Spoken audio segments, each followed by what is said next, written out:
Sebelum kita mendengarkan kebenaran firman Tuhan, mari kita berdoa. Bapa kami yang di surga, kami mengucap syukur untuk kesempatan hari ini, di mana kami boleh lagi mendengarkan kebenaran firman-Mu. Berkati setiap kami agar apa yang disampaikan pada saat ini benar-benar boleh tertanam dalam hati dan pikiran kami. Walaupun pemberitaan ini hanya secara virtual, tetapi kami percaya bahwa kuasa daripada Roh Kudus-Mu akan memampukan setiap kami mengerti apa isi hati Tuhan.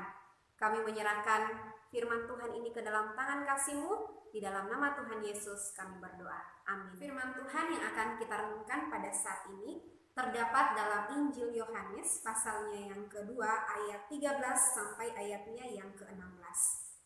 Injil Yohanes pasal 2 ayat 13 sampai 16, firman Tuhan berkata demikian. Di bawah perikop, Yesus menyucikan bait Allah. Ketika hari raya Paskah orang Yahudi sudah dekat, Yesus berangkat ke Yerusalem. Dalam bait suci didapatinya pedagang-pedagang lembu, kambing domba, dan merpati, dan penukar-penukar uang duduk di situ. Ia membuat cambuk dari tali lalu mengusir mereka semua dari bait suci dengan semua kambing domba dan lembu mereka. Uang penukar-penukar dihamburkannya ke tanah dan meja-meja mereka dibalikannya. Kepada pedagang-pedagang merpati ia berkata, "Ambil semuanya ini dari sini. Jangan kamu membuat rumah Bapakku menjadi tempat berjualan." Sedemikian jauh pembacaan firman Tuhan kita pada saat ini kita akan merenungkan satu tema, yaitu Yesus Sang Revolusioner. Nah, kisah tentang penyucian bait Allah ini juga diceritakan pada ketiga kitab Injil lainnya. Tetapi hanya kitab Yohanes yang menceritakan bagian ini cukup detail. Nah, kalau kita melihat pada ayatnya yang ke-13, Yesus menuju Yerusalem ketika hampir dekat hari raya Paskah. Nah, kemungkinan dia datang beberapa hari sebelum Paskah dilaksanakan. Bagian ini menggambarkan kepada kita bahwa Tuhan begitu taat terhadap hukum Taurat. Dia menghadiri perkumpulan-perkumpulan ibadah dengan rajin, tetapi sayangnya ada satu kondisi yang dia temukan di sana. Ada satu suasana yang berbeda yang dia temukan dalam bait Allah. Pada ayatnya yang ke-14 dikatakan pelataran bait suci menjadi pasar ternak, di mana ternak-ternak seperti lembu, kambing domba, merpati diperjualbelikan di tempat itu. Bait Allah yang kita tahu suasananya begitu hikmat untuk beribadah kepada Allah menjadi ramai, menjadi bising, menjadi kotor, menjadi bau karena kotoran-kotoran ternak. Nah, sama suasananya seperti pasar ternak. Belum lagi ada orang-orang yang melakukan pertukaran uang. Nah, sepertinya memang situasi bait Allah yang seperti ini tidak ada yang salah, karena Allah sendiri yang memerintahkan dengan tujuan bahwa penjualan ini untuk memudahkan orang-orang yang ada di luar Yerusalem agar tidak kerepotan membawa ternak-ternak atau hewan untuk dipersembahkan kepada Allah. Nah, jadi supaya mereka yang di luar daerah Yerusalem itu lebih mudah untuk datang ke bait Allah mempersembahkan korban, mereka tidak perlu membawa ternak, mereka tidak perlu repot-repot membawa hewan. Cukup menguangkan, kemudian mereka boleh membeli ternak atau hewan yang berada di dekat bait Allah supaya mereka tidak terlalu berat di perjalanan. Nah, ini kita bisa lihat perintah Tuhan ini ada dalam Ulangan pasal yang ke-14 ayatnya yang ke-24 sampai 26. Jadi, kelihatannya seperti sah-sah saja perdagangan di dalam bait Allah, karena ini untuk mengakomodasi mereka yang berasal dari luar Yerusalem. Nah, hanya untuk membantu mereka. Nah, tetapi ayat yang ke-15 dan yang ke-16 itu menunjukkan bagaimana respon Yesus, bagaimana reaksi Yesus ketika Yesus menemukan satu kondisi yang seperti itu. Apa yang dikatakan? Di sana ia membuat cambuk dari tali Dia mengusir lembu, kambing domba, dan merpati beserta para penjualnya. Ia menghamburkan uang-uang itu sampai ke tanah. Nah, bisa dibayangkan saudara, bagaimana gaduhnya bait Allah pada saat itu oleh karena tindakan Yesus. Ketidaksukaan Yesus ini akan sikap orang-orang terlihat dari tindakannya. Bagaimana tidak, Bapak Ibu Saudara? Imam-imam kepala memperbolehkan hewan-hewan dijual di bait Allah agar mereka mendapatkan uang kotor dari pemeriksaan hewan yang tak bercacat. Kemudian mendapatkan keuntungan dari penukaran-penukaran uang. Nah, ketika Yesus melakukan penyucian bait Allah ini, dia menghamburkan, melepaskan setiap lembu, kambing domba. Dia sama sekali tidak mengambil lembu, kambing domba, merpati, bahkan uang itu untuk kepentingan dirinya sendiri. Apa yang dia pikirkan? Yang Yesus pikirkan adalah bagaimana pembaharuan bait Allah yang sudah najis oleh karena perbuatan manusia. Hanya itu yang ada dalam pikiran Yesus. Bagaimana bait Allah ini dikembalikan lagi kesuciannya yang tadinya sudah najis karena perbuatan manusia. Kepentingan agama dijadikan alat untuk menjalankan kepentingan duniawi, seperti yang dikatakan dalam Amos 8 ayatnya yang kelima. Umat Tuhan datang ke hadapannya, tetapi hati mereka hanya mengejar satu keuntungan untuk mendapatkan uang yang haram, seperti yang dikatakan di dalam Yehezkiel pasal 30 ayat 31.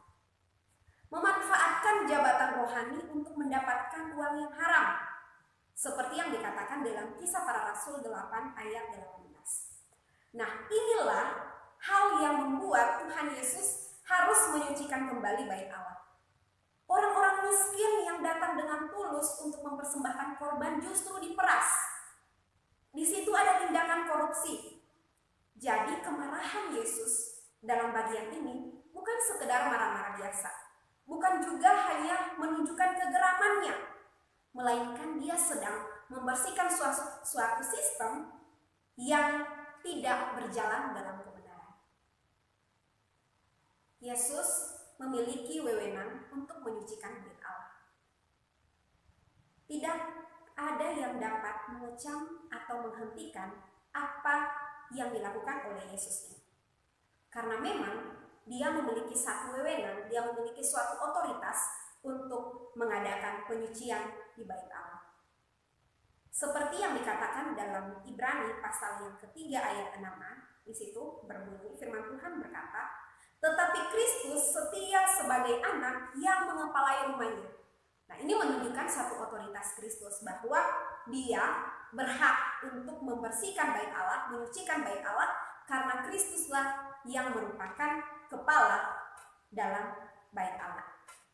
Nah, dalam 2 Samuel pasal 7 ayat 13 sampai 14 juga dikatakan bahwa dia yang akan mendirikan rumah bagiku, aku akan menjadi bapaknya dan ia akan menjadi anakku. Tetapi sekalipun Yesus memiliki wewenang ini untuk melakukan penyucian bait Allah, respon orang-orang yang ada pada saat itu justru menunjukkan suatu pertentangan. Mereka menanyakan, Yesus punya hak apa sampai dia berani melakukan tindakan seperti ini? Dia bukan utusan raja. Dia juga tidak punya nama dalam struktur pemerintahan dalam bait Allah. Dia orang biasa.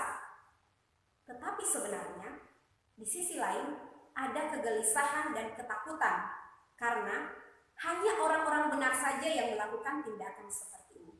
Nah, itu disadari oleh orang-orang yang hadir di bait Allah pada saat itu. Orang-orang yang ada di bait Allah saat itu merasa bahwa kenyamanan mereka terganggu. Sedikit lagi, kalau ada pembaharuan dalam bait Allah ini, maka tidak ada lagi yang bisa mendapatkan keuntungan secara besar-besaran.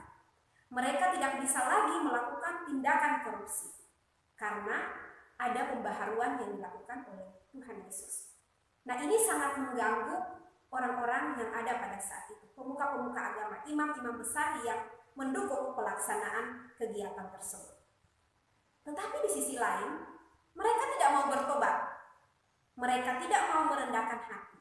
Nah, ini merupakan masalah dari orang berdosa.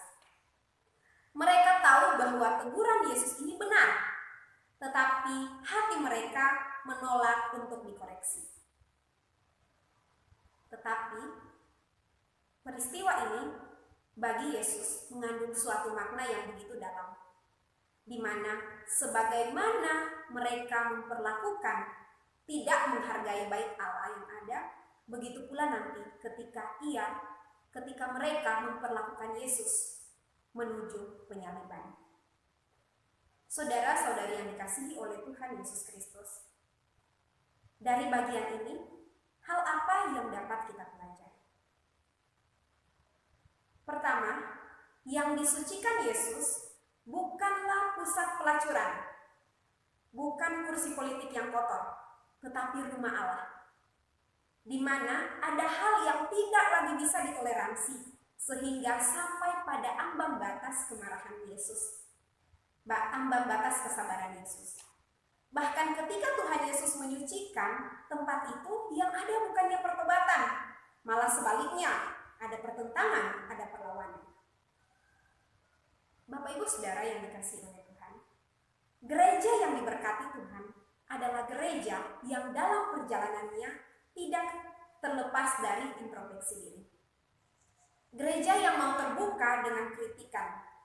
Gereja yang mau membuka diri atas masukan-masukan. Semua gereja tidak ada yang sempurna.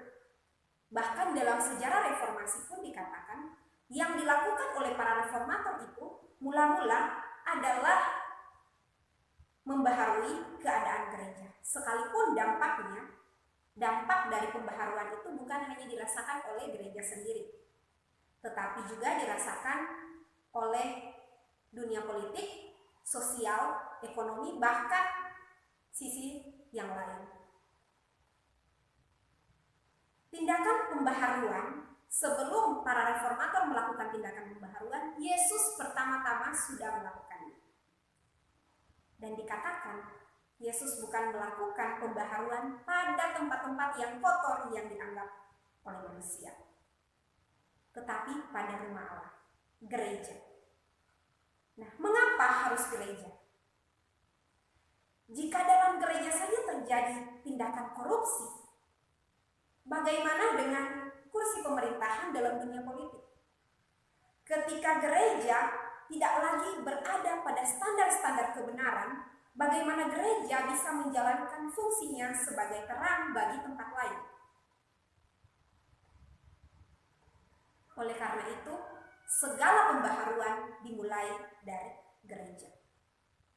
Nah, kalau kita melihat lagi firman Tuhan dalam Wahyu pasalnya yang ketiga ayatnya yang ke-19, di situ dikatakan bahwa barang siapa kukasihi, ia kutegur dan kuhajar, sebab itu relakanlah hatimu dan bertobat.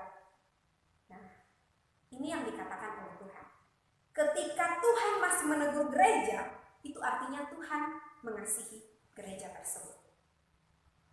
Oleh sebab itu, bersyukurlah gereja-gereja ataupun pribadi-pribadi dalam gereja itu sendiri mendapat teguran dari manapun, dari siapapun.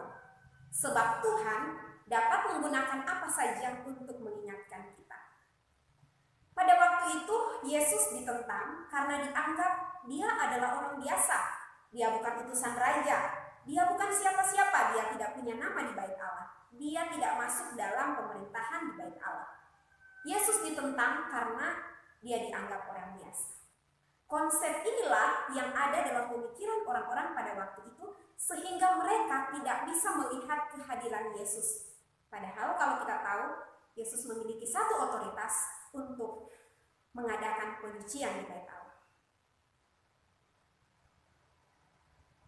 Sebagai pribadi maupun gereja, bahkan orang percaya, bahkan hamba Tuhan sekalipun, kita cukup memberi diri untuk lebih rendah hati dan membuka diri atas teguran. Apabila mendapat kritikan dari sesama yang mungkin kita anggap biasa, kita tidak perlu menentang. yang perlu kita lakukan adalah mengoreksi diri, membuka diri atas teguran. Sebaliknya, apabila Tuhan mulai diam, membiarkan gereja tertidur dalam keduniawian, maka hati-hatilah. Bisa jadi gereja itu tidak lagi dilihat oleh Tuhan. Sebab kalau Tuhan masih mengasihi gereja itu, maka dia akan dihajar dan ditegur. Hal yang lain yang dapat kita pelajari pada bagian ini adalah ketika mengambil apa yang seharusnya dipersembahkan kepada Allah, itu merupakan tindakan merampas atau perampokan terhadap Allah. Pelaksanaan perdagangan dalam rumah Tuhan merupakan gambaran dari tindakan bahwa manusia begitu merendahkan hal-hal yang agung dan mulia dan khidmat menjadi suatu kehinaan. Nah saudara, mari kita memeriksa kembali setiap kegiatan religius kita. Apakah di balik pelayanan yang kita lakukan sebagai seorang hamba Tuhan mengandung motivasi untuk mencari keuntungan atau hal-hal yang lain. Amin untuk kebenaran firman Tuhan. Mengakhiri firman Tuhan kita pada saat ini, mari kita berdoa. Bapa kami yang di surga, terima kasih untuk firman-Mu yang sudah menyapa kami hari ini. Hamba-Mu terbatas dalam menyampaikannya, tetapi kami percaya bahwa Roh Kudus yang berasal daripada-Mu akan memampukan kami untuk mengerti, bahkan memampukan kami melakukan setiap firman Tuhan di dalam hidup kami. Terima kasih Tuhan Yesus, kami telah berdoa. Amin.